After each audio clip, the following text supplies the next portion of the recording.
Wonder Woman 766, Mariko Tamaki writing with Steve Pugh on the art. Here we have, the Vertigo stuff. Wonder Woman's blind, and we joked about her getting some sort of Daredevil-esque sense, and I feel like we should have predicted that the lasso would let her see the truth. Yeah, we should have predicted that. we probably should have done. I'm gonna just level with you. Uh-huh. This issue feels like a whole lot of nothing. Like, not a lot happens in this issue, and I kind of felt it kind of going in circles a little bit. Okay. And I don't know, maybe I'm missing something, and I'm hoping you can kind of fill me in as to why this is a better issue than I am assuming in my mind. But like when I read it, I'm like, okay, that was the end. That was it. It felt like a whole lot of nothing. Well, it's actually billed as the first part of the new arc. It's called Max Lord's Revenge Part 1. And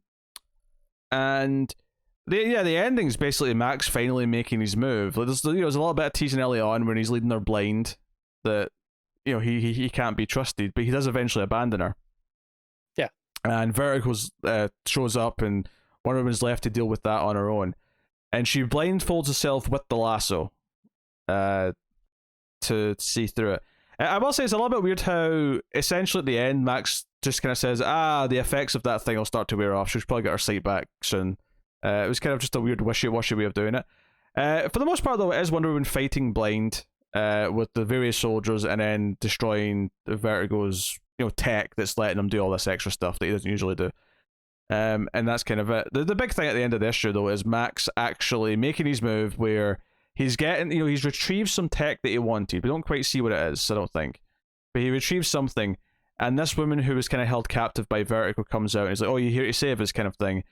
And he says, "Well, I'm here. I'm not here to fight for you, really, but you will do my bidding." And he uses his powers for her to go send a message. And she jumps off the top of the castle, and Wonder Woman has to catch her. And she relays this message that Max has given to her to say, "You knew this was coming, Diana. All paths led to this. The time has finally come for me to watch you die." And this is basically like, okay, so he's making his move, and we're at Max being a villain again, which is a bit quicker than we were expecting this. And maybe hoping for as well, because it felt like we were just kind of getting a bit of a groove going with the last like 2 issues of the the side stories with Max as the sidekick. It does feel a bit early to me. I will say I actually like how he delivers the message. I love the idea of him making someone throw themselves off the building and like having this innocent bystander essentially have to like regurgitate this to her. I think that it feels proper evil. It feels proper Max Lord, I guess. And I like some of the art in this issue. Wonder Woman's Daredevil vision I thought looked kind of cool early on. Yeah, I agree with that. So I mean, and typically because it is a lot of fighting, it is very reliant on the art, but the art is pretty solid. So yeah, the art's fine. And I think, like I said, it's just this issue felt like a lot of just, okay, we're gonna, oh, can you see, can you not? We're gonna walk over to the castle. Oh, there's some people with guns. You should probably take those out. And then the bit at the end with Max Lord, the last like 3 or 4 pages, whatever it is really quite good and interesting, and I like that. But I kind of felt like I was only just getting started in the issue because of, I guess it must have been about 15 pages of the walking and the fighting and stuff and I felt like in my head it would only been about, I don't know, 5 pages worth of story. So when I got to the end, I felt like I was only like halfway through an issue. I think what's weird for me is that at the start of the issue when he's leading her by the lasso because she's blind, and yes. I thought, okay, this is an interesting mechanic because now she has to kind of put trust in him. And if anything, I was going to expect that this issue might be the one that kind of like he's the most trusting he's ever been. Like he's going to like pull through here and really be like useful to her because she's blind and she needs to trust him. And then the turn would come later. Now I suppose it does also kind of work that it starts off with that level of trust having to be there because she's this vulnerable, and then by the end he's made the turn. But it does feel a little bit on the early side for it. I do think the moment itself is actually executed very well. It just feels like it needed a bit more time. It's kind of this thing where we set up this Vertigo stuff, so we had to kind of deal with that, and that's kind of what a lot of the issue is. Again, that's also something that felt really quite quick, right? Because Vertigo is not a nobody. No, And it was this whole big thing at the end of last issue, back half of last issue maybe, where it's Vertigo behind this. Let's go and figure this out and stop this. And then he's amped up on Lord Tech and blinds her, and then he's just he's beaten here. he's just a stopgap. It's because we always knew Maxwell Lord was ultimately going to be the end game villain to what this was building to. It was always going to be the case, but yes, it does feel like it's gotten there a little bit quick. I mean, the book looks good, and there's a lot of moments that are handled very well. So I'm not that down on it, but it's why I don't think it's a terrible issue. I don't hate it. Like I say, it looks fine. It looks, I mean, pretty better than fine. That's probably a little unfair. It looks good.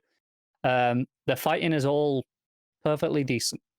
I got to the end and felt like my reaction was, oh, that's it. There's no more of the book, and not because I was, sometimes you have that feeling where, oh, I'm really enjoying it, and I'm like, oh man, is that it? Where's the rest? But I felt unfulfilled at the end of this issue. Like I hadn't had enough progression, enough events happen, not enough conversation that was meaningful happen. I'm not saying, oh, it has to be action, big events, but there wasn't enough of any individual things that built up to make me feel like I got a full comic's worth of content. I guess it felt a little bit stretched out. yeah, and maybe that's just a structural problem where, okay, all these other things that are happening in the next 2 or 3 issues are all clearly mapped out, and this issue just needed to get us to this point and no more. No, I agree. It's the sort of thing that doesn't leave me worried going forward. It's they say, it's concerned, oh, this issue's a bit stretched and pacing, and maybe this section of the run overall will feel a bit rushed now because of, oh, okay, we're doing the Max Lord evil stuff now. I'm actually quite excited for that arc at the same time. Yeah, this is one of those things where what you're talking about here is far more of a problem reading this month to month. I've got a funny feeling reading this in trade, because we can just go on to the next issue. This wouldn't even register that much. Probably wouldn't even register in my brain, no. I agree, but we are paying for these monthly, and that is part of the consideration, I think. Oh no, it's worth talking about. I also look to the longevity where ultimately after this, no one's ever going to read the single issues again. In the same way where they can just binge it, even if they're reading singles. If they've bought it that way, they're still going to be able to go to the next issue. Barring people being weird and doing a whole show dedicated to reading back issues at a lower pace than they should have done. We'll get to it. All right. Yeah. The next previous is coming.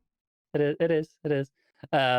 No, barring people doing that, they're never going to read it like this again. But as someone who who is reading it like this, who's paid for it in this format, I feel justified in that critique. But I agree that long term, it probably doesn't ruin the overall story that much. It's the same with TV shows, where sometimes the pacing, like week to week, might not be perfect.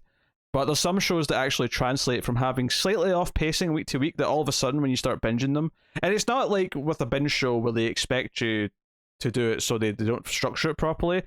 But there are some shows where it feels like it's still structured episode by episode, but there's kind of a pacing thing where it feels like maybe not a full enough amount of progression each week. But once you binge them, it's like, oh wait, that's actually a really good binge show, and all of a sudden. I agree, and it's the sort of thing with a lot of those shows, much like this particular comic maybe, where not every issue or episode feels like that. It's, one in every 5 or 6 maybe feels a bit weird and off, and it'll be fine in the long run. But just as you're watching it or reading it that particular week or month, it's a little bit disappointing. I guess all I'm trying to say is that when it comes to these serialized things, comics and TV shows, there are some that actually translate to end up improving after the fact when they exist that way forever afterwards. So it's kind of this weird thing where you do have to acknowledge that if there's a detriment to the single issue format at the time of release, but I think you also have to equally acknowledge when, this might actually work better later on, which is and I think especially with comics where I feel like there might actually be more people, like I don't think it's going to be that long. Like I think within 5 years more people will have read this in trade form than did single issues. Yeah, probably. And I agree with that. I think the reason this one feels a little bit more disappointing than some other examples as I can think of is there are some books that I can think of that as I'm reading it, I'm very aware this is written for the trade. They happen to be putting out in single issues to make the extra money, but really this is written for the trade. And I haven't been feeling that with this run until this issue, where I suddenly felt it all of a sudden. So it feels like a shock to the system. We'll see. I mean, I'm glad they took a couple of issues to show them have a couple of adventures before they did this. I wish it was a bit more, but I wish we'd got a full like Yeah. 4 or 5 issues of that, honestly. but at least they did a couple. Because it would have felt weird if they just immediately went to, Yeah, I agree. this. So, what you rating it? I'm gonna give it a 5.5, which sounds really negative, but it's like, I mean, it's fine, which is kind of where I fall for a 5, and it's a little bit above average because the art's quite nice, and the ending. Yeah,